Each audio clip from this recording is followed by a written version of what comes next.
Hello Orchid friends, how are you? Welcome back to my channel. If this is your first time watching my video, my channel is all about orchids. From what orchids I have, how I grow them, my thoughts on certain orchid topics, to what orchids in my collection are blooming, etc. So if you want to follow along my orchid hobby adventure, please consider subscribing to my channel and turn on the notification. Today in this video, we're going to rescue an orchid. This is an orchid owned by a colleague of mine who came to me and asked for help.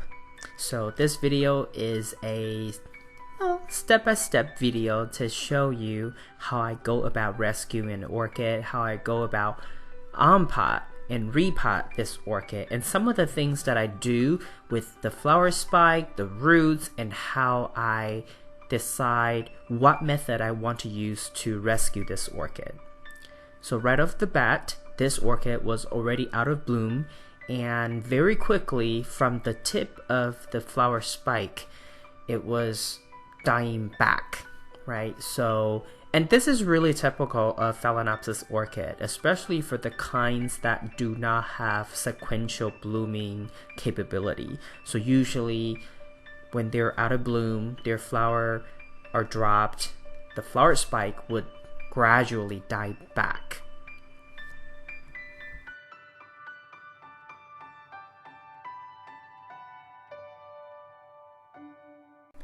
And here we can see the bottom leaves, at least 2 or 3 that I could see, had already dropped. And my colleague actually told me that this orchid lost its bottom leaves in a relatively quick speed. So I was already suspecting that this orchid may have some root issue. Sometimes it's hard to just look at the outside, but with this one, you can tell there were many roots, but all of these roots were in really dark brown, mushy color. Well, mushy is a feel, not a color, but I was squeezing it too, so all I could squeeze was the extra moisture and sphagnum moss. I did not feel anything of substance.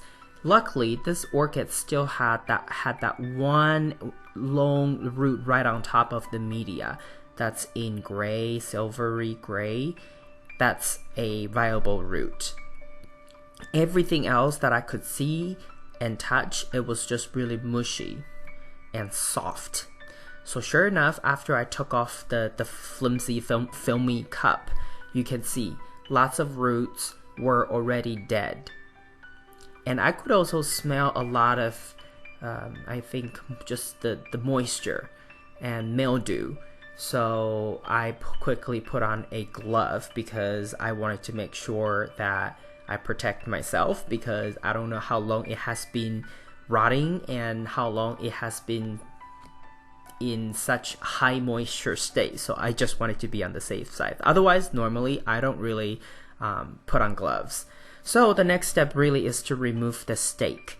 And for those of you who would keep this kind of thing for future use, just want to make sure that you disinfect it, clean it before you use it next time.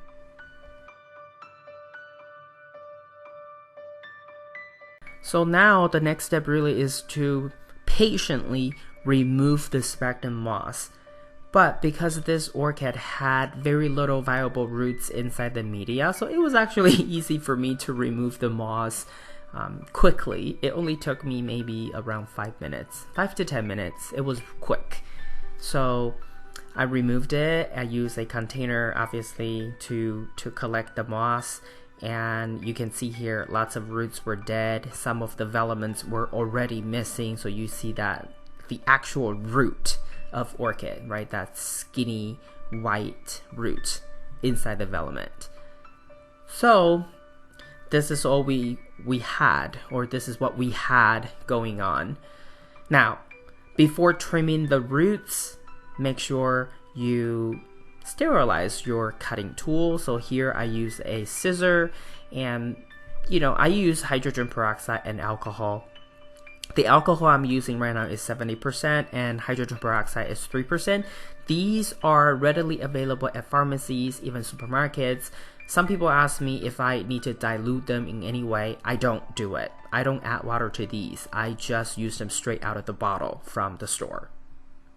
Another alternative, if you don't have any of these handy, you can also take it over to a stovetop and use the flame to sterilize your scissor before you cut. And now that this scissor is sterilized, let's begin the cutting, the trimming. And that's where the fun began. But it really took very little time for me. It took very little time. It did not take a long time because it really didn't have any viable roots inside the media other than the one that's on top of the media. And this is all it had, right? This orchid had its roots all rotted away due to overwatering.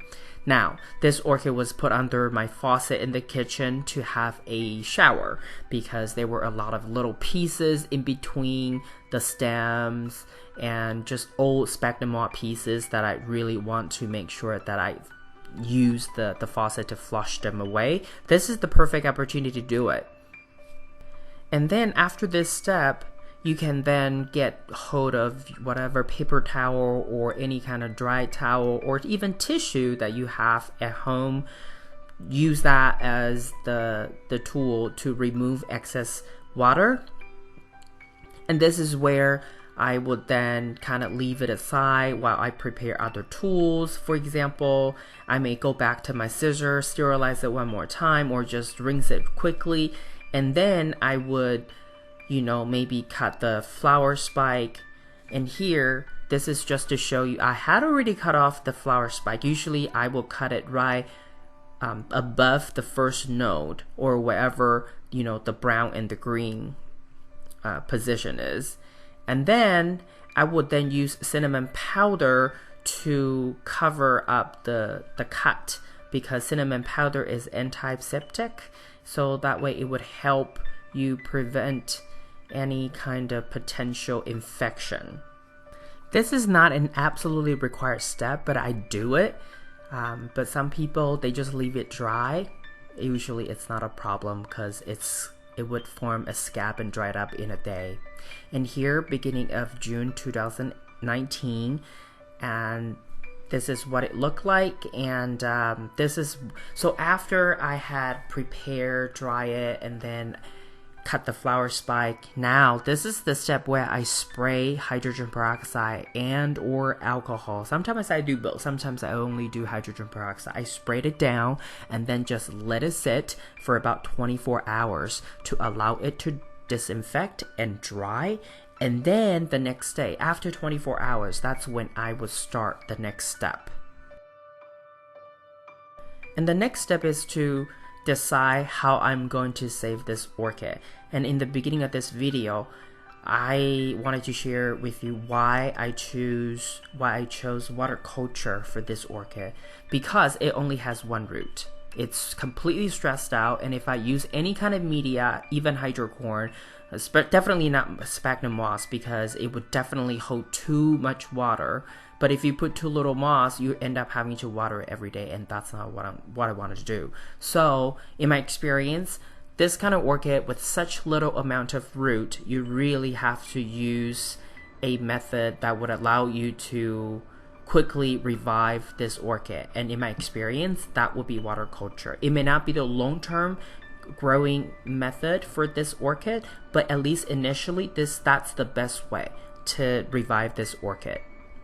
And for orchid like this, with water culture and with liquid seaweed, this combo, water culture and liquid seaweed, usually, in my experience, is a really good way to help really stressed out orchids with very little roots to quickly at least get to a more stable state.